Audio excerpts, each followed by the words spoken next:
হেৰা কি হলে তোমাৰ? কিনো হোৱা দেখিলে? আজি দেখোন মুখখন কলা মেঘেৰে আৱৰি আছে। কি যে কথাবোৰ কৈ থাকে আপুনি? মই যদি বিশ্বাস কৰিছো তেন্তে আইনাত গৈ মুখখন চাই লোৱা। যোৱা। কি? তেতিয়া আউসীৰ যুদ্ধ নে পূৰ্ণিমাৰ যুদ্ধ যেন দেখিছে নিজেই গম পাব। হ'ব হ'ব, যি টি কথা কৈ থাকিম। আৰু ইয়াত দেখোন ওলোটাটোৱে হ'ব। কি? বোৱাৰী বনৰ উল্লাহত আছে আৰু শাহুৱেকৰ মুখতে হাঁহি। আনকি কথা কৈ ভাল পোৱা মানুহজনী মাত বোলো হেৰাই গ'ল।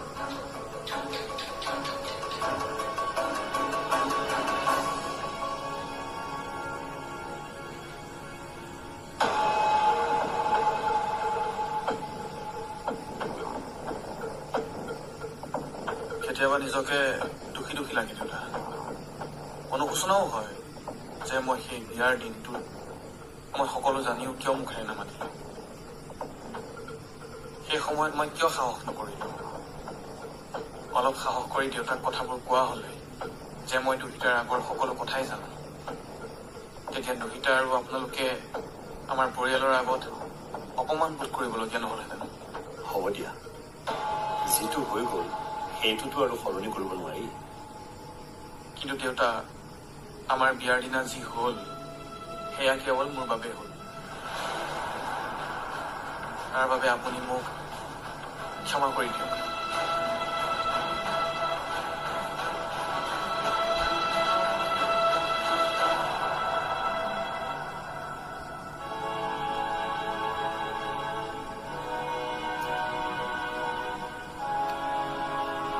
জোন, বিকিহঁত গৈ পালেগৈ বোলে।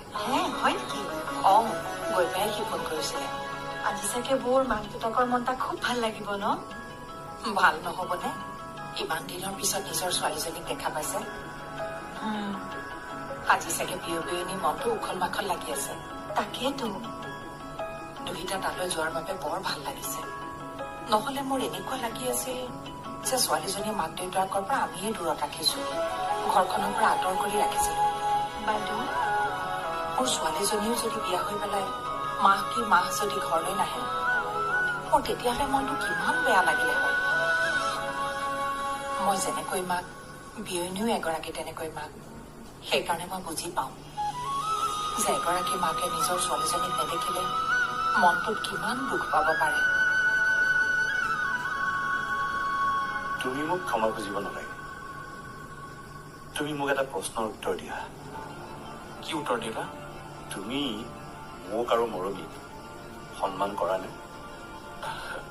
দেউতা, এয়া আপুনি কি প্ৰশ্ন কৰিছে? আপোনালোক দুয়োজনকে মই বহুত সন্মান কৰোঁ। আৰু দুহিতাক ভাল পোৱাটো? তাইক ভাল পাব বাবেইতো বিয়া পাতিছো। তেনেহলে তুমি দুহিতাক সেইখন ঘৰত বোৱাৰীৰ অধিকাৰখিনি দিলা।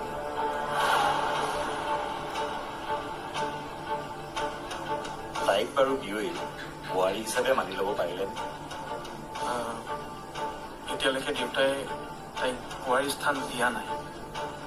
তেনেহলে নিজকে এজন ভাল স্বামী হিচাপে প্ৰমাণ কৰি সঁচা কথাটো কৈ দিয়া। তেতিয়াহে তুমি মোক খোজা ক্ষমাৰ মূল্য দিম আৰু দুইটাই ন্যায় পাম।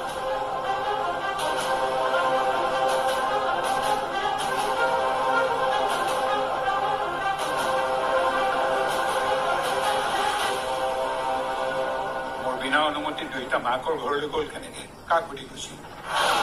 মোক সুধি? তোমাক সুধি গৈছে? মোৰ অনুমতি লৈ গৈছে। আৰু দুহিতাক লৈ যোৱা মানুহজনী হৈছে বিকি। কিন্তু তাত আপোনাৰ আপত্তি ক'ত? আপত্তি আছে। বোৱাৰীজনী মাকৰ ঘৰলৈ যোৱাত আপোনাৰ কি অসুবিধা হৈছে? সুবিধাবাদী মানুহৰ ঘৰলৈ দুহিতা যোৱাটো মই নিবিচাৰোঁ। সুবিধাবাদী? মোৰ এনেকুৱা লাগিছে মনন ভাস্কৰ আৰু ঘৈণীয়েকে বিকি টকা পইচা আৰু সা সম্পত্তি দেখিয়ে ছোৱালীক গতাই দিলে। কি?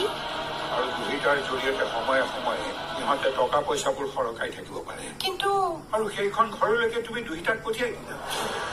এবাৰ ভাবি চাইছে এনেকৈ চলি থাকিলে এইখন ঘৰ লাওলোৱা হ'ব আৰু সেইখন ঘৰত ধন সম্পত্তি উভৈনদী হ'ব।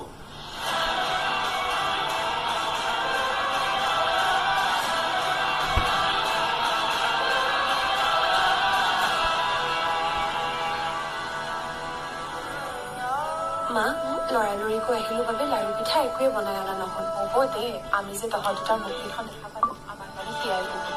যাচোন বিক্ৰান্তক চাহ খাবলৈ মাতিলে।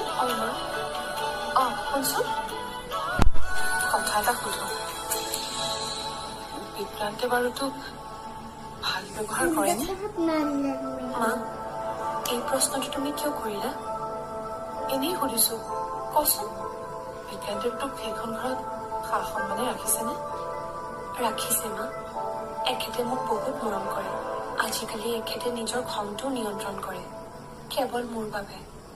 মই কেতিয়াবা কান্দিলে তেখেতে মোৰ চকুৰ পানীও মুচি দিয়ে, আৰু কেতিয়াবা বিনা দুখতো ক্ষমা খুজে। কি কওঁ মা, মোৰ হৈ তেখেতে মাতো মাতে। মানে এবাৰ বাবলিবাৰ মোৰ প্ৰতি ভুল ধাৰণা হৈছিল, আৰু সেইদিনা বাবলিবাৰ ভুল ধাৰণা আঁতৰ কৰি মোৰ পক্ষত মাত মাতা মানুহজন তেখেতে আছিল। মা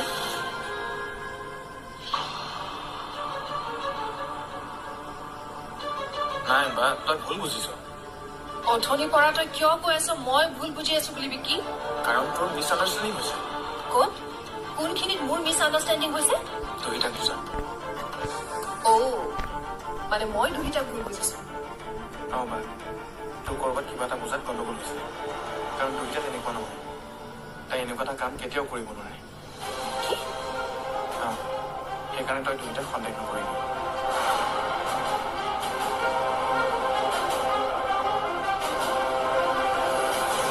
হয় নেকি? গতিকে ভাবা মা, এখেতে মোক কিমান সন্মান কৰে। সেইবাবে মোৰ প্ৰতিচ্ছবিখন সকলোৰে আগত ভাল কৰি ৰাখিবলৈ তেখেতে বহুত চেষ্টা কৰে, আৰু মই ভাল পোৱা কামবোৰ কৰি মোৰ মনত সুখ দিছে। মা তুমি ভুল ভাবিছা দুইটা। বাই তোমাৰ এগেইনষ্টত কোৱাৰ দিনা মই বাৰ ভুল ধাৰণা আঁতৰাবলৈ তোমাৰ পক্ষত কোৱা নাছিল। একচুৱেলি তোমাক দেখা পাই তোমাক শুনাবৰ বাবেহে তোমাৰ হৈ মাত মতাৰ অভিনয় কৰিছে, আৰু তোমাৰ চকুলো তোমাৰ মোৰ স্বাৰ্থৰ বাবেহে বচোৱা। নহ'লে তুমি কান্দি থাকিলেও মোৰ একো আহে নাযায় দুইটা।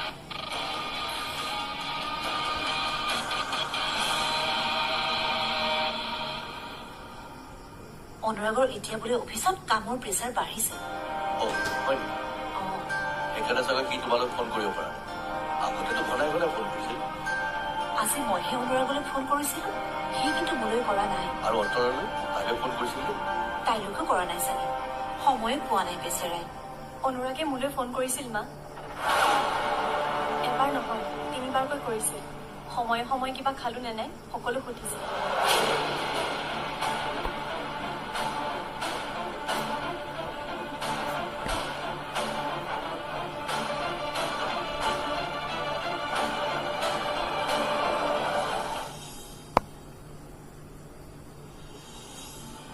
আজিকালি বহু গিৰিয়েকে ঘৈণীয়েকে কি ভাল পায় কি বেয়া পায় তাৰ একো খবৰেই নাৰাখে। কিন্তু তুমি তেনেকুৱা নহয় বিক্ৰান্ত। আমাৰ দুহিতা সঁচাকৈ বৰ ভাগ্যৱান। তাই তোমাৰ নিচিনা স্বামী পাইছে। নহয় মা, একচুৱেলি ক'বলৈ গ'লে মইহে ভাগ্যৱান যে দুইটাৰ নিচিনা সংস্কাৰী সহজ সৰল মনৰ ছোৱালী এজনী মই ৱাইফ হিচাপে পাইছো। তাই সকলোকে মৰম আৰু সন্মান দিছে। তাই আমাৰ ঘৰখন একেবাৰে ঘৰ কৰি ৰাখিছে।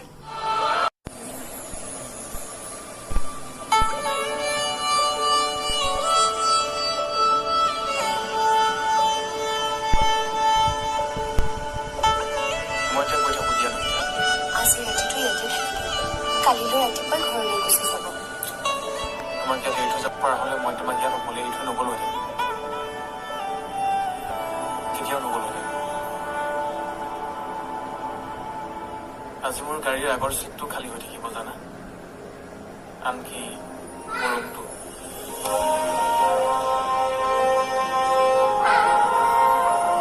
সেই অনুভৱে মোক বৰকৈ আমনি কৰিব, কাৰণ তুমি এতিয়া কেৱল মোৰ বাবে ভাল পোৱাই নহয়,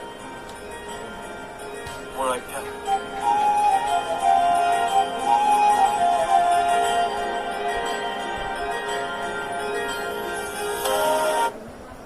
অলাগতিয়াল কথাবোৰ মূৰত সোমোৱাই ৰাখিছিলি। নহয় মানে দাদুৱে এবাৰ বিক্ৰান্তৰ কথা ক'লে যে, তাৰপিছত আকৌ যশোদাই বিক্ৰান্তৰ কথা ক'লে, সেইকাৰণে মোৰ সন্দেহ হৈছিল। তইও দুহিতাৰ লগত ফোনত কথা পাতি কমখন চটফটাই আছিলি নে? তাই আচলতে শোৱাৰ পৰা উঠি কথা পাতিছিল চাগে, সেইকাৰণেহে মাতটো বেলেগ শুনিছিলি, আৰু তাৰ কাৰণেই তই দুইটাই তাত কটা কটা কৰা বুলি ধাৰণাই কৰিলে। মই তেনেকুৱাই সৰু সৰু কথাতে বৰ চিন্তা কৰোঁ। এইবিলাক বৰ ভাল কথা নহয় মৰমী। এতিয়া আৰু চিন্তা নকৰো দে, দুহিতাক নিজৰ চকুৰ আগত দেখা পালো নহয়। হয় দে, দুইটালৈ বিক্ৰান্তৰ ইমান মৰম চাচোন। নহলেনো নিজৰ কাম ক্ষতি কৰি সি তাইক ইয়ালৈ লৈ আহেনে? মই দুহিতাৰ সুখৰ কাৰণে যি কৰিব লাগে তাকেই কৰিম জেঠাই। বিক্ৰান্ত, এজনী ছোৱালীয়ে বহু বিশ্বাস কৰি এজন ল'ৰালৈ বিয়া হয়, যে সেই ল'ৰাজন তাইৰ জীৱনৰ সুখ দুখৰ সাৰথি হয়, তাইক যাতে ভালে ৰাখে। সেইকাৰণে মই দুহিতাৰ সুখৰ কথা চিন্তা কৰি তাইক ইয়ালৈ লৈ আহিম। মই জানো তাই এখন ঘৰলৈ আহিবলৈ পায় তাইৰ মনটো কিমান ভাল লাগিছে।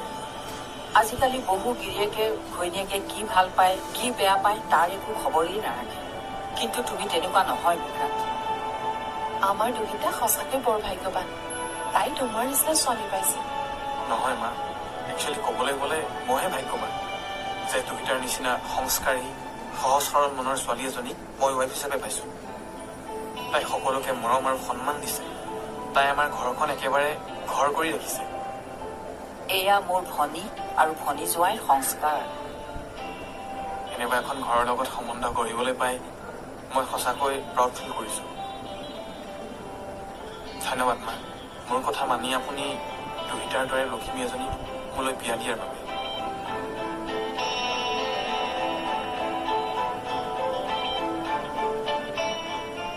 বাৰু মই এতিয়া কৈ থাকোঁ। আজি ৰাতিটো থাকি যোৱা। দুহিতাই মোক তাকেই কৈছিল, কিন্তু কি কৰিম কওক, কাইলৈ মোৰ অফিচ আছে যে, সেইকাৰণে থাকিব নোৱাৰিম। তেন্তে ৰাতি ভাত সাজকে খাই যোৱা। নাই নালাগে মা, লুচি ভাজি খাই মোৰ পেট ফুল হৈ আছে। আজি নাখাওঁ, বেলেগ এদিন খাম। কিন্তু এই ৰাতিখন তোমাক যাবলৈ দিবলৈ একেবাৰে ভাল লগা নাই। একো নহয় মা, মোৰ ৰাতি গাড়ী চলোৱাৰ অভ্যাস আছে। বাৰু মই এতিয়া গৈ থাকোঁ। এক মিনিট ৰ'বাচোন।